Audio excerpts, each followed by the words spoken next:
Bismillahi walhamdulillahi wassalatu wassalamu ala rasulillah. Bismillahi ma sya'allahu kana ma lam yasha' wa lam yakun. Bismillahilladzi la yadurru ma'asmihi syai'un fil ardi wa la fis sama' wa huwa as-sami'ul alim. Subhanal malikil quddus, subuhun quddusur rabbuna wa rabbul malaikatu war ruh. Subhanaka la ilma lana illa ma 'allamtana innaka antal azizul hakim. Halatul Arabi qabla al-Islam. Bab yang menjelaskan tentang keadaan orang-orang Arab sebelum datangnya Islam. Kana al-Arabu qabla al-Islam adalah kebiasaan orang-orang Arab, watak karakter yang lekat, sifat yang lekat pada dirinya, musyrikin sebelum datangnya Islam. Mereka ini memang orang-orang yang gelisah, sehingga kegelisahan mereka itu telah menimbulkan kemusyrikan, ingin mencari sesuatu yang bisa mempengaruhi dia secara kejiwaan. Dan ini juga berlaku secara umum. Siapapun yang ingin mendapatkan pengaruh kejiwaan dan berusaha ingin mendapatkannya, maka akan sangat mudah untuk ditunggangi oleh iblis, jin dan syaitan. Karena kemusyrikan itu akan datang dengan sebab ketika seseorang mengembalikan kepada perasaannya. Kalau di dalam amal-amal agama, ketika seseorang mengembalikan di dalam persepsinya, menurut saya, hati-hati. Karena bukan menggunakan perasaan, bukan menggunakan akal saja.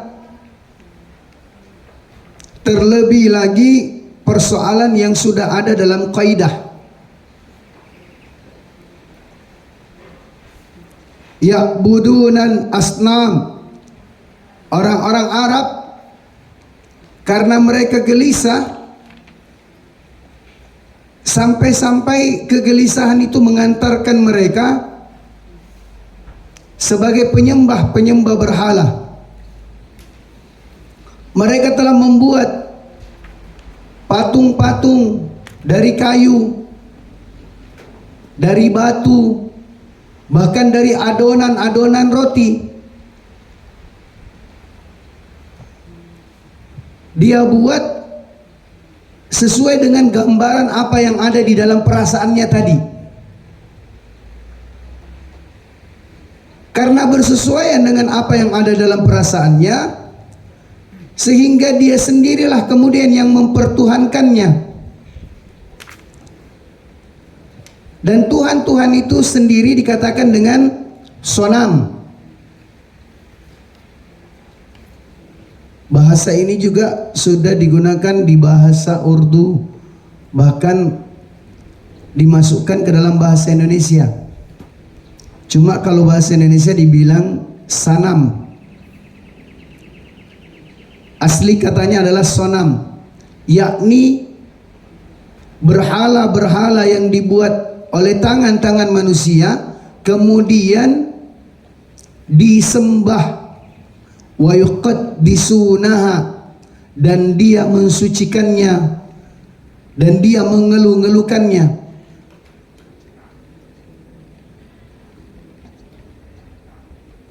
Dan ternyata ketika seseorang sudah terjerembab, terjebak di dalam kemusyrikan, di dalam kebatilan, batin dia ini sudah mulai rusak dengan sebab mencari Tuhan-Tuhan yang lain, maka akan rusak daripada amal-amal dia.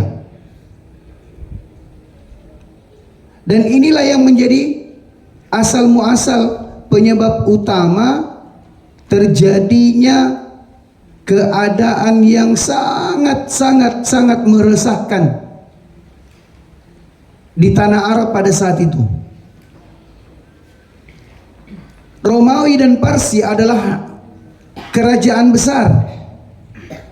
Mereka ditawarkan kepadanya untuk menjajah daripada Mekah dan Madinah. Mereka tidak bergeming, mereka tidak tertarik. Bahkan mereka mengatakan, jangankan untuk menjajah, diberikan saja kepada kami, kami tidak mau. Karena ternyata orang-orang Parsi dan Romawi mereka tahu hal ihwal keadaan yang terjadi di sana. Wakanu, dan adalah mereka orang-orang Arab yang pada saat belum masuk ke dalam Islam, yaqtuluna auladahum, mereka membunuh dalam keadaan sehat, dalam keadaan kuat, sedang bermain bersama dan sebagainya, membunuh hidup-hidup.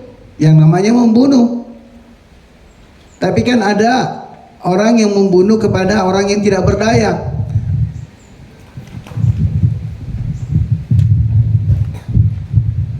Dan ternyata pembunuhan yang dilakukan ini adalah pembunuhan kepada orang-orang yang dikasihinya, yang disayanginya, anak-anak yang dicintainya, dari kalangan laki-laki dan perempuan. Yang umum kita ketahui kan, yang dihabisi saat itu adalah orang perempuan. Ternyata tidak. Yang dibunuh dalam keadaan dia sehat, dalam keadaan dia segar, termasuk juga anak laki-laki. Kenapa kemudian mereka membunuh anak laki-laki di antara mereka? Itu lagi yang tadi muncul di dalam hatinya, mempertuhankan perasaannya. Khaufan minal ju', mereka takut akan kelaparan, mereka takut anak-anak lelaki di antara mereka akan menguasai harta bendanya, akan menyingkirkan dia dari rumahnya sendiri. Wal faqr, dan mereka takut anak-anak laki-laki ini nanti malah akan menambah susah dan kefakiran, kemiskinan dalam hidupnya. Kembali kepada sebab yang awal, yakni dengan sebab sudah mempertuhankan perasaannya.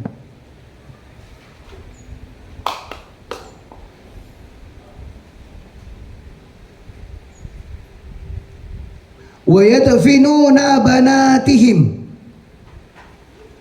dan juga mereka ini membunuh daripada anak-anak perempuan di antara mereka.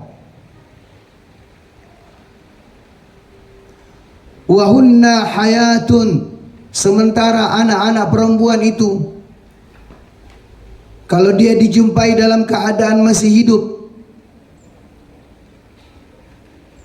maka mereka berusaha untuk mencari-cari cara agar supaya wanita-wanita yang ada itu langsung dihabisi. Kenapa? Karena itu aib bagi mereka.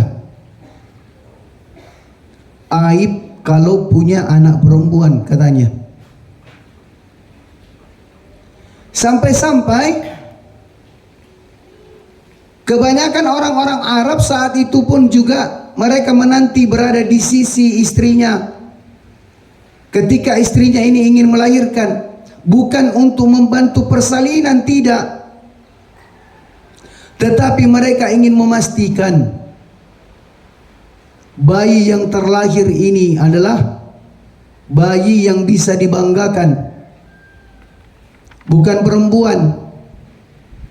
Kalau baru lahir kemudian dilihat perempuan, maka langsung dicekik, langsung dibunuh saat itu.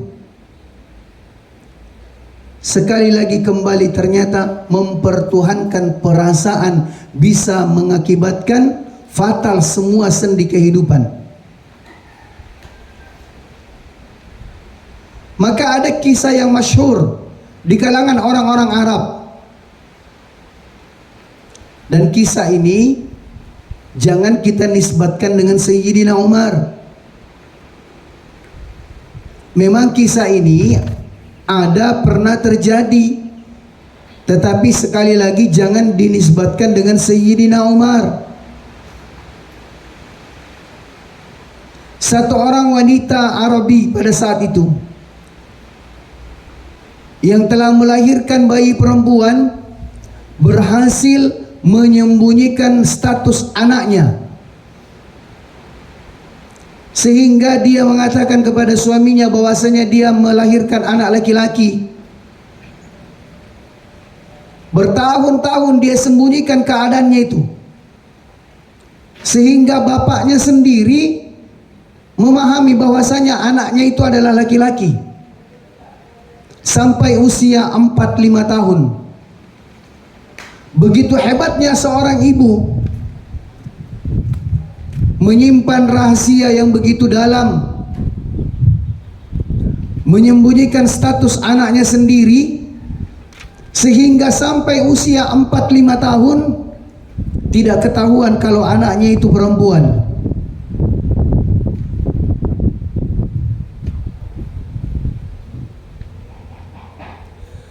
Dan juga menjadi kebiasaan orang-orang Arab, kalau anak dia itu sudah mulai usia 45 tahun, maka mereka sudah dilatih untuk berkuda, dilatih untuk memanah, dilatih untuk memainkan pedang. Qadarullah terjadi pada anak yang tadi disembunyikan statusnya. Bapaknya bangga, anaknya sudah mulai mumayyiz, maka dibawa ke tengah padang pasir, ke gurun, diajarkan berkuda, diajarkan untuk memanah, diajarkan untuk memainkan pedang. Tapi kok kelihatannya anak ini sangat lemas sekali. Kalau bahasa kita apa ya, peklok. Dia ini kok orangnya kayak gimana ya. Akhirnya sang bapak ini tidak putus asa, berusaha saja ingin melatih anaknya. Yang namanya perempuan ya tetap saja fitrahnya seperti itu. Maka ketika sudah menjelang tengah hari, sang bapak pun juga ini sudah merasa capek, sudah mulai merasa letih, memberikan segala metode untuk melatih anaknya, tapi kok tidak bisa mahir-mahir dia ini. Maka giliran dia beristirahat, anaknya mohon izin kepada bapaknya. Sa'abulul an, anaknya beritahu, ya abi, saya ingin buang air kecil, mohon izin. Maka bapaknya ini persilakan. Begitu kemudian dia lihat anaknya ini buang hajat, akhirnya sudah dia memastikan bahwasanya anak dia itu perempuan. Akhirnya sang anak ini segera kemudian dibuatkan cara oleh bapaknya untuk dihabisi, untuk dibunuh dengan tangannya sendiri. Maka apa yang terjadi? Dibawa anaknya ini semakin jauh ke tengah-tengah gurun yang tidak lagi ada nampak masyarakat, tidak ada lagi nampak kehidupan di situ. Maka begitu tiba di tengah gurun, sang bapak ini menggali sumur dengan alasan katanya sudah kehabisan bekal. ingin mencari sumber mata air. Ketika dia sudah menggali sumur, sebagai seorang anak yang begitu akrab dengan bapaknya, yang begitu sayang dengan bapaknya, ketika bapaknya ini melontarkan pasir-pasir dari lubang ini ke atas, terkadang pasir itu ada yang kena ke sorbannya, ada yang kena ke wajahnya. Maka anaknya saat itu pun juga menghapus pasir yang ada di wajah bapaknya, yang ada di sorban, di pakaian bapaknya, karena sayang dan cintanya. Seorang bapak merasakan itu juga, merasakan kasih sayang dari anaknya, sampai-sampai dia meneteskan air mata, tapi kembali lagi mempertuhankan perasaan dan gengsi, sehingga meskipun dia menangis, dia tetap saja merasa tega untuk menggali sumur itu, sehingga ketika ukurannya sudah mulai dalam, kurang lebih 2 meter sekian, maka bapak yang tadi ini menggali sumur sengaja meninggalkan 1 lembar kainnya di dalam sumur. Kemudian dia naik ke atas. Maka pada saat sampai ke atas, anaknya beri minum, dia beritahu kepada bapaknya untuk istirahat. Dia usap rambutnya, dia usap wajahnya, dia bersihkan seluruhnya. Bapaknya masih bisa saja meneteskan air mata, tetapi terkalahkan dengan gengsinya. Maka bapak ini beritahu kepada anaknya, "Wahai anakku, di dalam lubang sana ada kain bapak yang tertinggal. Tolong engkau turun untuk mengambilkan." Maka anaknya yang begitu sayang, begitu suka ketika diperintahkan sama bapaknya, langsung segera dia melompat ke bawah, ingin mengambilkan kain sorban yang tadi sengaja diletakkan di dalam lubang.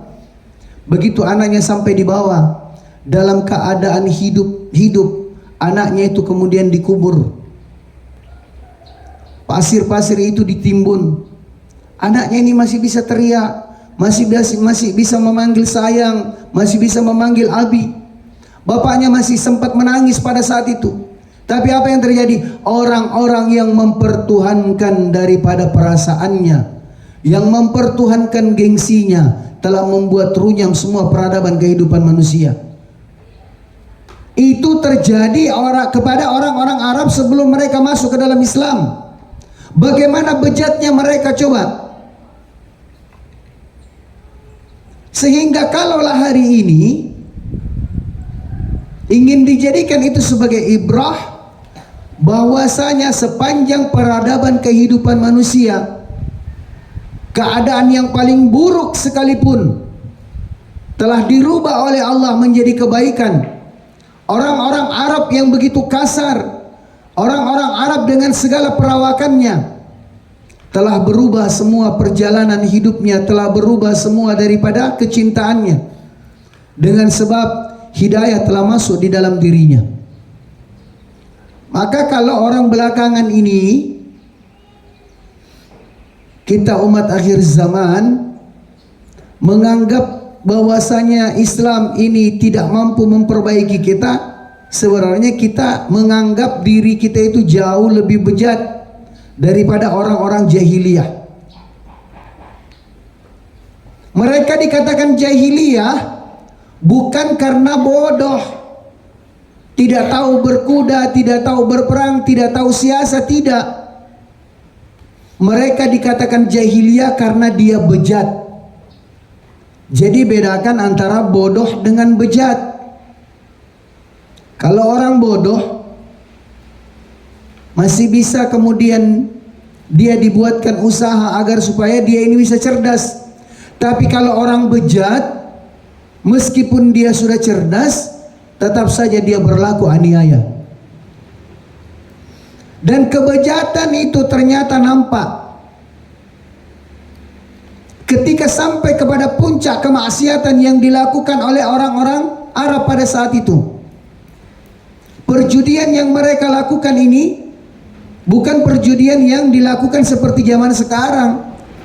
Judi bola, judi kartu, ini itu dan sebagainya. Kemaksiatan yang dilakukan oleh orang-orang saat ini adalah kemaksiatan yang amat sangat mudah untuk ditaubatkan, untuk dihentikan, mudah sekali.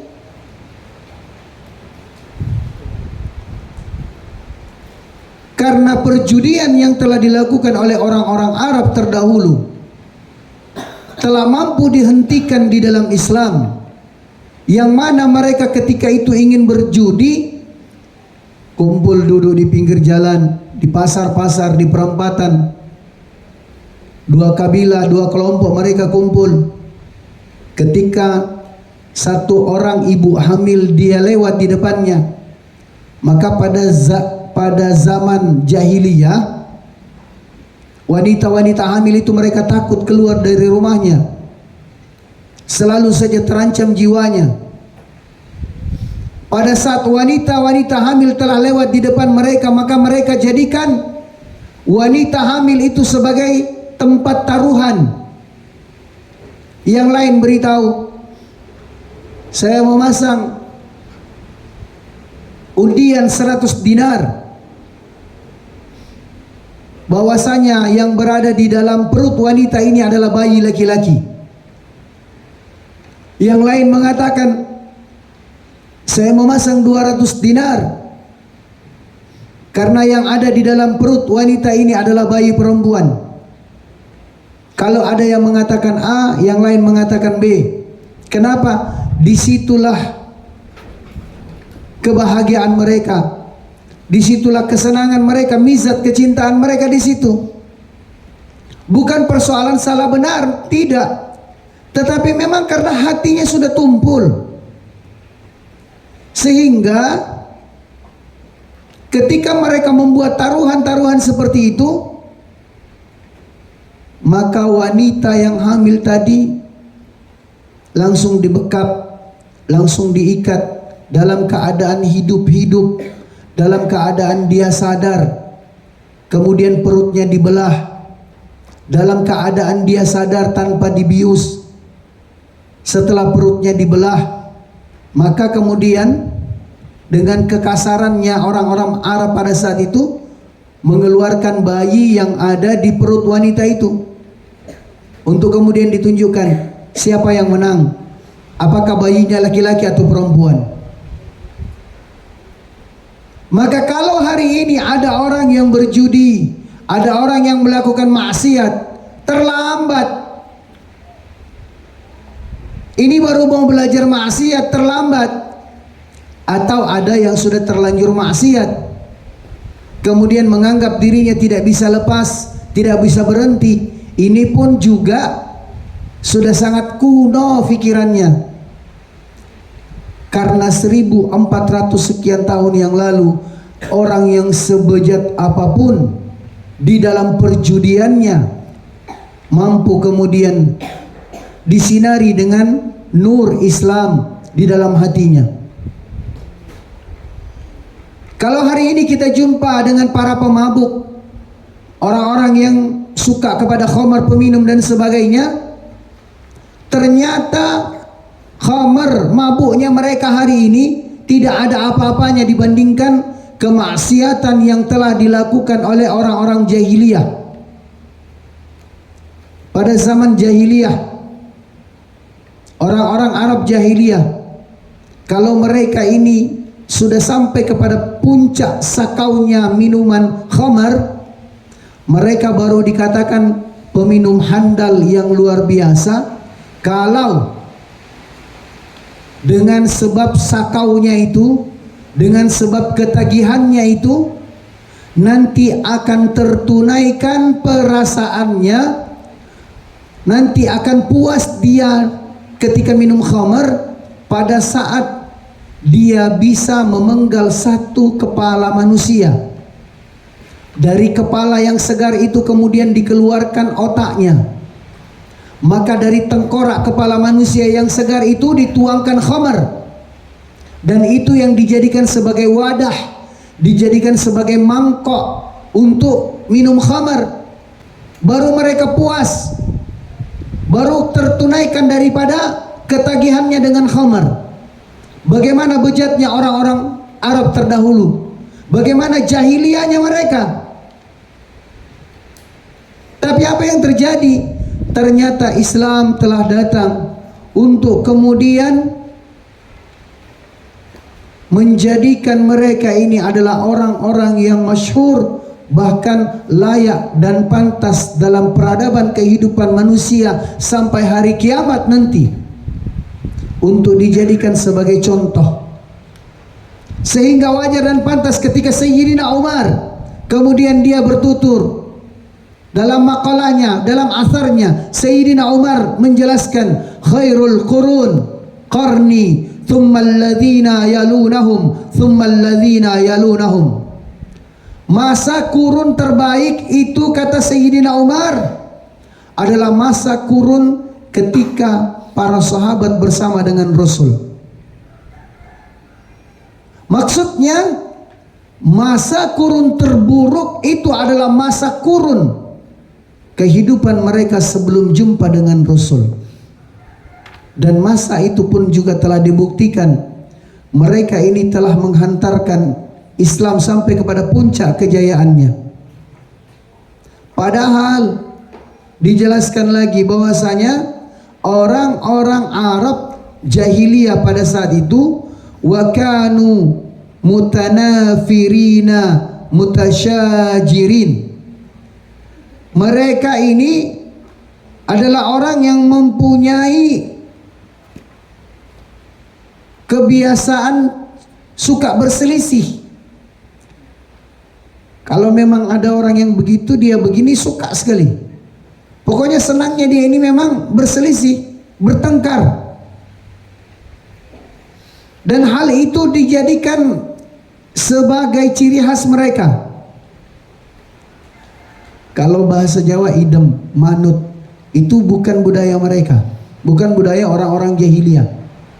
Mereka budayanya adalah budaya pembangkang, budaya penentang, sehingga menimbulkan perpecahan, menimbulkan perkelahian, pertengkaran, peperangan, bahkan saling bunuh satu sama lain. Maka di zaman jahiliyah itu kalau orang bangun pagi-pagi, yang ditanya itu, yang dicari informasi itu, semalam ini berapa orang yang meninggal, siapa tetangga kita yang membunuh siapa, siapa yang membunuh siapa, siapa yang makan siapa. Dan disimpulkan kembali lagi bahwasanya persoalan tersebut terjadi dengan sebab mempertuhankan syahwatnya, mempertuhankan perasaannya, mempertuhankan gengsinya. Dan kalau itu pun juga terjadi pada diri kita hari ini, bukan tidak mungkin persoalan itu juga bisa wujud kalau ada orang yang masih mempertuhankan perasaannya, mempertuhankan gengsinya. Dan satu catatan penting yang perlu sama-sama kita fahami, ahwal, keadaan, peradaban kehidupan orang-orang Arab sebelum Islam ini diceritakan bukan untuk membuka aib, tidak, tetapi untuk menjadi pelajaran kepada kita semua, menjadi ibrah kepada kita semua, bahwasanya manusia yang paling bejat sekalipun dalam peradaban kehidupannya bisa menjadi manusia yang paling baik dengan sebab hidayah keislaman itu sudah merasuk dalam dirinya. Orang yang dulu mengangkat pedang ingin membunuh Rasul, hari ini kuburannya, makamnya disandingkan dengan Rasul sallallahu alaihi wasallam. Seluruh dunia tidak ada orang yang mampu untuk menyingkirkan makam itu.